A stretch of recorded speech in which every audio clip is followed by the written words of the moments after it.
क्या आप भी पीएम किसान योजना की 23वीं किश्त का इंतजार कर रहे हैं? क्या आपके खाते में पिछली किश्त का पैसा नहीं आया था? क्या इस बार भी 2,000 रुपए अटक सकते हैं? और आखिर कौन कौन से किसान हैं जिन्हें पीएम किसान योजना का लाभ मिलेगा? अगर आप भी इन सवालों के जवाब जानना चाहते हैं तो इस वीडियो को आखिरी तक जरूर देखें, क्योंकि आज हम आपको बताएंगे पीएम किसान योजना की 23वीं किश्त से जुड़ी बड़ी अपडेट। किसका पैसा रुकेगा, किसे कितना फायदा मिलेगा और कैसे घर बैठे अपना स्टेटस आप चेक कर सकते हैं। नमस्कार, आप देखना शुरू कर चुके हैं न्यूज़ 18 का डिजिटल प्लेटफॉर्म। मैं हूं आपके साथ सृष्टि शेखर। देश के करोड़ों किसानों के लिए पीएम किसान सम्मान निधि योजना किसी बड़ी राहत से कम नहीं है, ये हम सब जानते हैं। इस योजना के तहत केंद्र सरकार हर साल किसानों को 6,000 रुपए की आर्थिक सहायता देती है। ये पैसा 3 बराबर किश्तों में यानी हर 4 महीने में 2-2 हज़ार रुपए करके सीधे किसानों के बैंक खाते तक पहुंचता है। अब तक मोदी सरकार पीएम किसान योजना की 22वीं किश्त जारी कर चुकी है और आखिरी यानी 22वीं किश्त 13 मार्च को प्रधानमंत्री नरेंद्र मोदी ने असम से जारी की थी। उस समय सरकार ने 9 करोड़ से ज्यादा किसानों के खाते में करीब 18,640 करोड़ रुपए ट्रांसफर किए थे, लेकिन उस दौरान भी लाखों किसान ऐसे थे जिनके खाते में पैसा नहीं पहुंचा। अब खबर यह भी कि 23वीं किश्त में भी कई किसानों को झटका लग सकता है, यानी कुछ किसानों के खाते में 2,000 रुपए क्रेडिट नहीं होंगे। अब सवाल उठता है कि आखिर किन किसानों का पैसा अटक सकता है? तो सबसे बड़ा कारण है ई-केवाईसी पूरा नहीं होना। अगर आपने अभी तक अपनी ई-केवाईसी नहीं करवाई है तो आपकी अगली किश्त रुक सकती है। सरकार ने साफ कर दिया है कि पीएम किसान योजना का लाभ लेने के लिए ई-केवाईसी जरूरी है। इसके अलावा जिन किसानों का आधार कार्ड उनके बैंक खाते से लिंक नहीं है, उन्हें भी परेशानी का सामना करना पड़ सकता है, क्योंकि सरकार डीबीटी यानी डायरेक्ट बेनिफिट ट्रांसफर के जरिए पैसा सीधे आपके बैंक अकाउंट पर भेजती है। अगर बैंक अकाउंट और आधार लिंक नहीं होता तो पैसा ट्रांसफर फेल हो जाता है।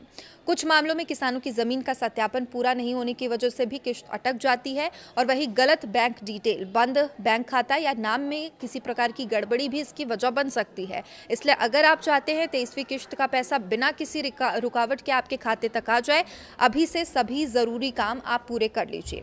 अब बात करते हैं ई-केवाईसी आखिर करना कैसे है। सबसे पहले आपको पीएम किसान योजना की आधिकारिक वेबसाइट पर जाना है।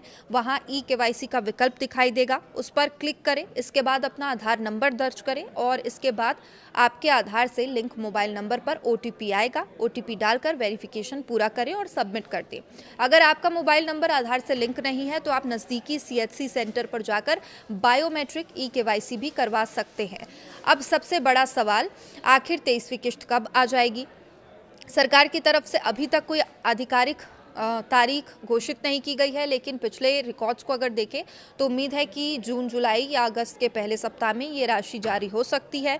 पिछले साल यानी 2024 में वित्त वर्ष की पहली किश्त 18 जून को जारी हुई थी और वहीं 2025 की पहली किश्त 2 अगस्त को आई थी। ऐसे में माना जा रहा है कि इस बार किसानों को जून से अगस्त के बीच खुशखबरी मिल सकती है।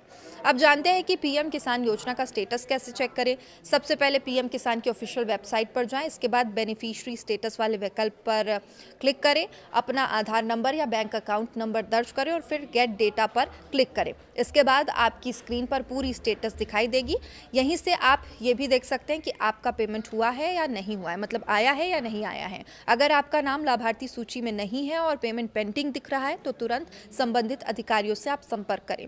सरकार लगातार फर्जी लाभार्थियों को हटाने का भी काम कर रही है और यही वजह है कि दस्तावेजों की जांच और सत्यापन प्रक्रिया पहले से ज्यादा सख्त है। इसलिए किसानों को यह भी सलाह दी जाती है वे अपनी सही जानकारी समय रहते अपडेट रखें। अगर आपने अभी तक ई-केवाईसी नहीं किया है, बैंक खाते को आधार से लिंक नहीं कराया है और दस्तावेज अपडेट नहीं किया है तो देर मत कीजिए, क्योंकि छोटी सी गलती की वजह से आपके 2,000 रुपए अटक सकते हैं। तो पीएम किसान योजना की 23वीं किश्त से जुड़ी बड़ी अपडेट लगातार हम आप तक पहुंचा रहे हैं और उम्मीद है कि 23वीं किश्त भी जल्द आ जाएगी। देखते रहिए न्यूज़ 18। नमस्कार।